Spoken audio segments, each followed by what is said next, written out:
Master से भी अच्छा अभिनय करके उसने पढ़ा और मास्टर को सुनाया। तो मास्टर उससे बहुत प्रभावित हुए। तो उनने 6वीं 7वीं, ये कक्षा 5वीं का था, 6वीं 7वीं कक्षा के बच्चों के सामने उस कविता को पढ़वाया। विद्यालय के एक समारोह में भी उस कविता को पढ़वाया। अब जाकर के क्या हुआ कि मास्टर की बहुत ज्यादा नकल वो करने लगा। नकल का मतलब ये नहीं मास्टर की कॉपी से टीम में लगा, मास्टर के जैसा करने लगा। मास्टर जैसा अभिनय करता वैसी कोशिश करता कि हम भी करें। तो अब उसको अकेलापन नहीं खटकता। अब वो खेतों पर ढोर चराते समय, पानी लगाते समय कविताएं बनाता, कविताएं गाता।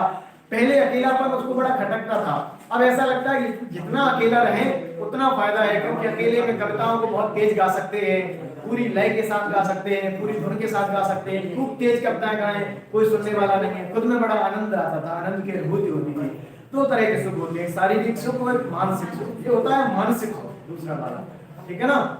एक किस्सा याद आता है कि वो एक व्यक्ति था, तो उसने क्या कहा कि कविताएं बार बार सुना रहा था, बार बार कविताएं सुना रहा था दूसरे को।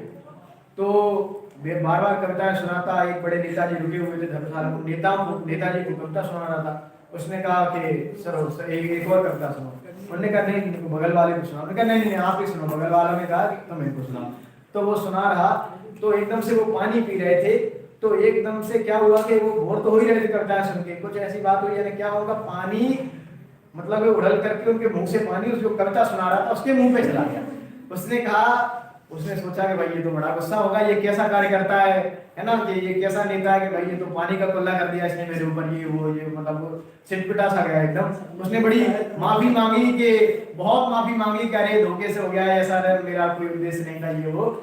उसने कहा कोई बात नहीं, तुम तो अगली कविता सुनो। ये होता है मानसिक सुख, है ना। एक होता है शारीरिक सुख। शारीरिक सुख से मानसिक सुख की ओर जाना ही अध्यात्म है, ठीक है। तो फिर होता क्या है कि अब ये जाकर के सौंदर्यकर मास्टर की लय में कविताएं पढ़ने लगा और कविताएं करने लगा। अब एक घर पे जाकर के अकेले में कविताएं गाता।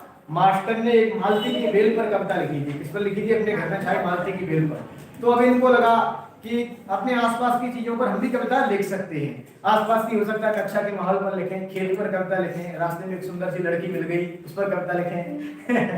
तो अपने आसपास की चीजों पर भी कविताएं लिखी जा सकती है। उसने भी कई सारी कविताएं लिखी। और अब जाकर के क्या होने लगा कि अब वो कविताएं लिखने के लिए अपने खीसा में, खीसा क्या होता है? जेब। अपने खीसा में कागज और कलम रखने लगा। खीसा में कागज और कलम रखने लगा। कभी कभी क्या लिखता कि लकड़ी से भैंस की पीठ पर निशान करके कविता लिख देता, और जब कविता कंठस्थ याद हो जाती तो उसको मिटा देता। कभी कभी पत्थर की शिला पर कंकड़ से कविता लिखता, जब कंठस्थ हो जाती तो मिटा देता।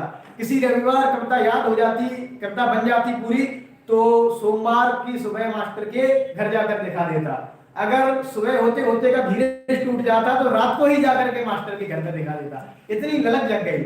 मास्टर और वो बैठ करके कई बार चर्चाएं करते हैं कि कविता में शुद्ध लेखन क्यों जरूरी होता है, रस अलंकार छंद का समन्वय कैसे बनाएं, कैसे कविता लिखी जाती है, कैसे अच्छी कविता लिखी जाए। यानी कि कविताओं का एक बड़ा प्रकोप उसके जीवन में आ गया और वो एक अच्छा कवि बन गया, एक मराठी लेखक बन गया, मराठी कवि बन गया बहुत अच्छा।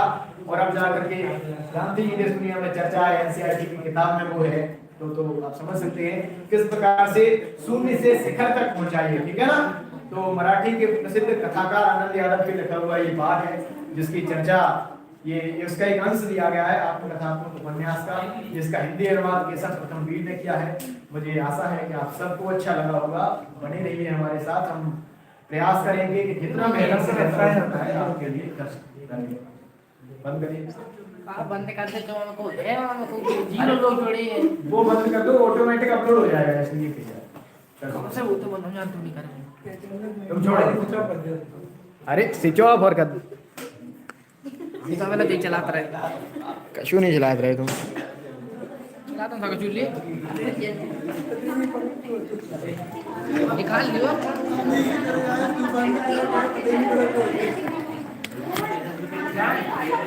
रुक जाओ ना।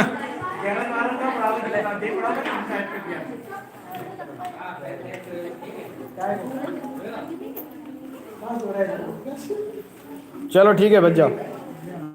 अरे यार जाए बुक कैसे करने यार, बंद अपलोड कैसे करें? हमसे कह रहे तुम चला